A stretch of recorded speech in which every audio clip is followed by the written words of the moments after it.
This is John Paul. I'm coming from Tokyo, Japan, and it seems like the news we get, maybe you got, maybe you didn't, probably, Gillette is now turning around their campaign and they're going to feature firefighters and supposedly more actual manly men, something like that, or the way they should be portraying men after they lost $8 billion. And here's the thing, and I've read some comments on this on some other channels while I was, going through my day, and everyone said, too late. And I'm going to say, too late. And here's the thing. The problem is, Gillette's not like a product everyone needs. We have Schick. I have Japanese razors here. We have the Dollar Shave Club. And once they make one mistake like that, or they have this toxic masculinity ad against men when they're selling to men, there's no reason to really give them leeway. What's the point? Why would I go back to buying a product from Gillette? Doesn't make sense. And the thing is, these days, there's like so much stuff in movies where we're having gender politics shoved in our face, identity politics shoved in our face. We can't take anymore. We have to have zero tolerance. Let's take a look at an article. So here's the article. Gillette shifting the spotlight after losing 8 billion amid toxic masculinity backlash. Just a few weeks after Procter & Gamble reported a sobering $8 billion write-down, Gillette has officially called off its war on toxic masculinity. The embattled brand has announced that it is now shifting the spotlight from social issues to local heroes. How about you should have just done that in the first place? My theory is this, okay?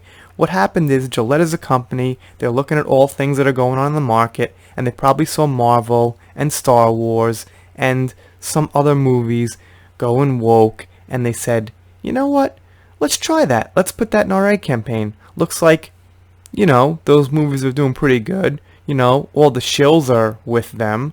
The media's praising them, and they were like, well, let's go that way. They forgot they had a razor company that was marketed to men. Wow. What a phenomenal historical F-up. So, yeah, I'll read a little more of this article. While the brand is admitting that it's reversing course on social issues, messaging Gillette is presenting its new focus as simply a return to what it's always done. They have to say, well, we've always done this, but like idiots, we tried to change course, and we tried to tell you men that you were toxic. Uh-oh. Still in trouble. We will continue to represent men at their best, Gillette said in a statement reported by News Corp Australia. Instead of the social issues focus, the brand will begin to highlight positive portrayals of heroic masculinity. Heroic masculinity. That's great. I gotta keep going back to this. How about they portrayed Luke Skywalker as heroic?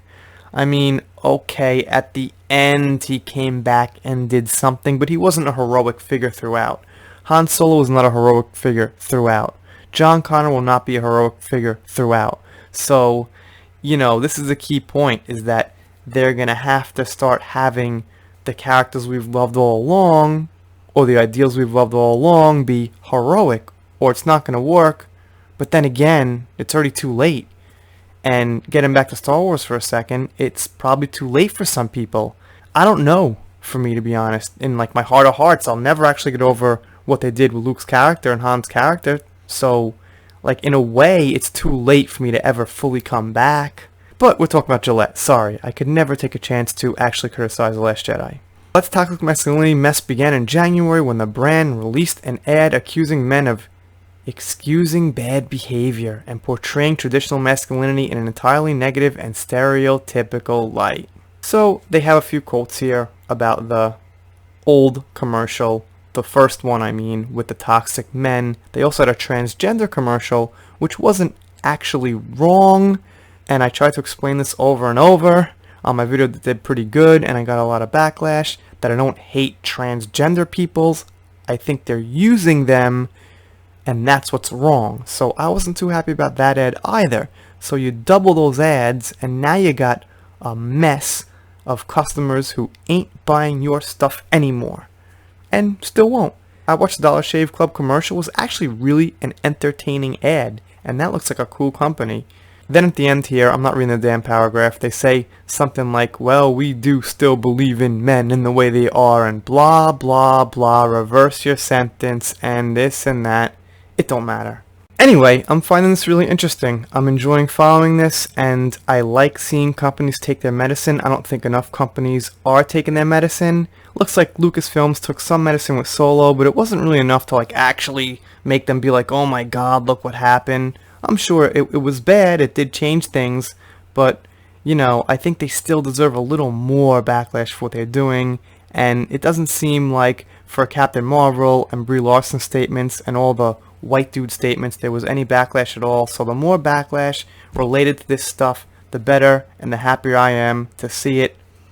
I was going to play the trailer here, but it's just an Australian dude shaving his beard, and the commercial's not bad. It's just a regular, normal commercial about a firefighter who's saying he needs to get a clean shave so the mask fits better when he fights fires. And if that was their commercial all along instead of this stuff, the political stuff, they'd be great. It'd be pretty good commercial, and if I saw Gillette on sale, I might buy it. But now, nope, no going back. Anyway, I'm doing shoutouts, stuff like that, special thanks. I let my videos run behind me. I mess up the ends of videos. I try to act cool and fix it, but I don't, and then I just say, see you next time.